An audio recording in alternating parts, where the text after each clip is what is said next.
From the time my children were very small, I've told them that I thought of them like white handkerchiefs, and that literally if you were to put a white handkerchief in a mud puddle, the white handkerchief could not soak up enough mud to change the pool of water from muddy to clear. Instead, the handkerchief would just become muddy.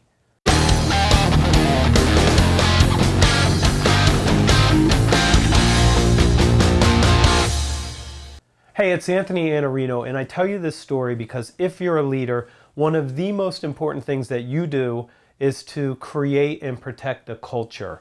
You're protecting the mindsets of the people who work inside your company, and this is critically important, and I want to explain to you why this is so.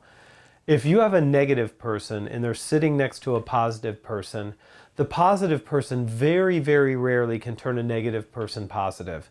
Almost invariably, it works the other way, which is why I've written and I talk about the fact that negativity is the only cancer that spreads by contact. And it spreads literally from one person to the next.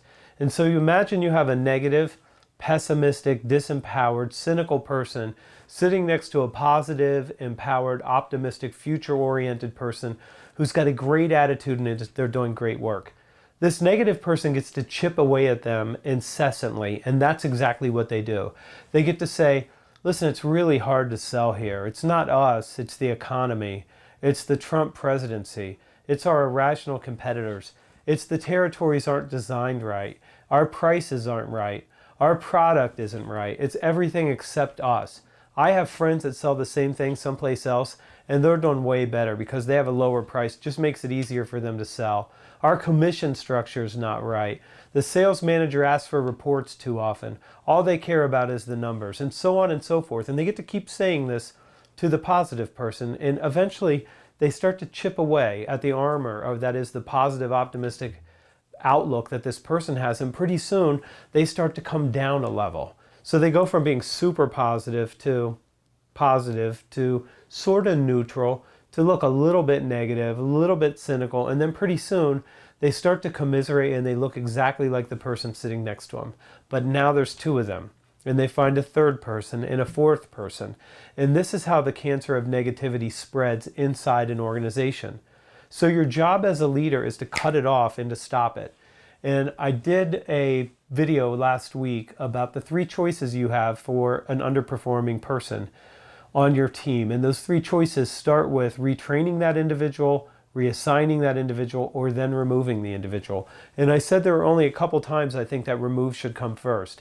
If they do something terribly immoral, something illegal, or if they're terribly negative and they're going to affect the other people on your team, you've got to cut them out of the organization. That's the one thing that needs the most protection is the culture. Because what you don't want to have happen is that you build this positive, optimistic, future-oriented culture where everybody's got a great attitude and they're doing great work and you got the esprit de corps and unit cohesion, and that acts as a force multiplier and allows you to achieve your goals faster and with more certainty than anyone else. And now you've got something that's going to chip away and start pulling that culture down. So in my opinion, in my experience, I would say you have one conversation with an individual and let them know either they conform to the culture or you remove them from the organization because you won't allow that infection to spread inside your company. Ultimately, if you do this long enough, if you protect the culture long enough, the culture decides to protect itself. And then what happens is the negative person walks in and says, it sucks here. You know what? It's not as good. I've been other places where it was better. You know, the commission structure here is not right. I don't really like the sales manager. I don't really think that they're doing a good job. We had it easier at this other place. And the culture says, that's not true here. That's not the way it works. You're wrong, and you're either going to need to change or we're going to help find you a way out of here. And the culture will eventually start to evict people that try to bring that negativity in, but not unless you protect it, especially at early stages, and especially when you need a cultural change. You have to start by removing that cancer as fast as you possibly can. I'm Iannarino. Hit the subscribe button and I'll see you tomorrow because this show is every day.